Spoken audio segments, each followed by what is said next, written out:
أنظار العالم كله متوجهة ومنتظرة تشوف قاعات الملك توت عنخ آمون في المتحف المصري الكبير، وإنها مش مجرد آثار عادية، هي بتصحبك في رحلة في حياة الملك توت عنخ آمون. هو أشهر وأصغر ملك لمصر. بنشوف كنوزه والقطع الأثرية التي وجدت في المقبرة بتاعته كاملة وموجودة في مكان واحد في جناح الملك توت عنخ آمون في المتحف المصري الكبير. وبنشوف كمان أغرب وأجمل قطع موجودة في قاعات توت عنخ آمون. قاعات مقسمة إلى 5 أجزاء، كل جزء يحكي فصل من حياة الملك توت عنخ آمون.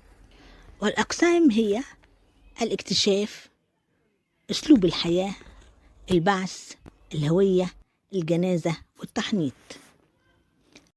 أول مكان هو الاكتشاف. بيحكي لنا إن المقبرة اكتشفت عام 1922، وأعلنت مصر للعالم.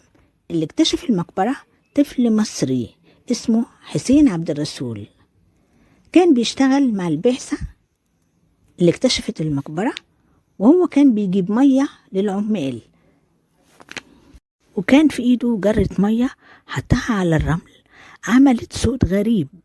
مد ايده وحفر، لقى درجة سلم، ونادى على هوارد كارتر مستكشف انجليزي، ووجد درجات سلم وفي نهايتها باب عليه ختم ملكي.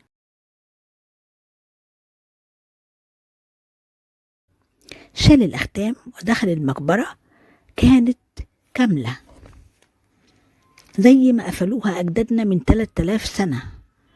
كان فيها ذهب وكنوز كثيرة.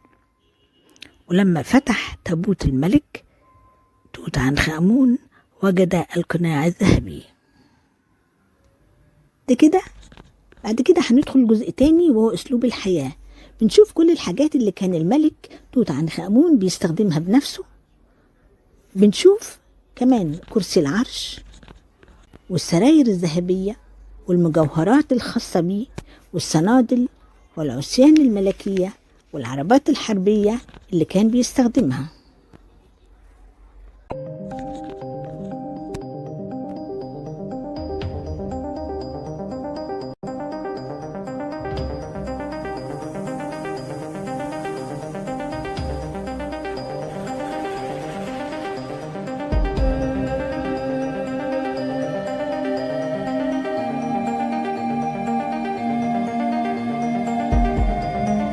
شوف واحد من أجمل الأقسام، القسم الجنائزي الملكي للملك توت عنخ آمون. نتعرف فيه إزاي تم حفظ جسد الملك توت عنخ آمون، ونشوف الكتان اللي كان ملفوف بيه جسم الملك. وبنشوف ورد متحنط من 3000 سنة. ومن الحاجات اللي بتبهرنا إن الملك مش محطوط في تابوت واحد، كان محطوط في 4 توابيت داخل بعضهم، كلهم مطليين بالذهب. وكمان بنشوف الكائنات اللي كانت محطوطة معاه، المفروض إنها تحميه بعد ما يخرج للحياة الأخرى. وأيضا برضو في كمان صندوق مخصوص في أعضاء الملك.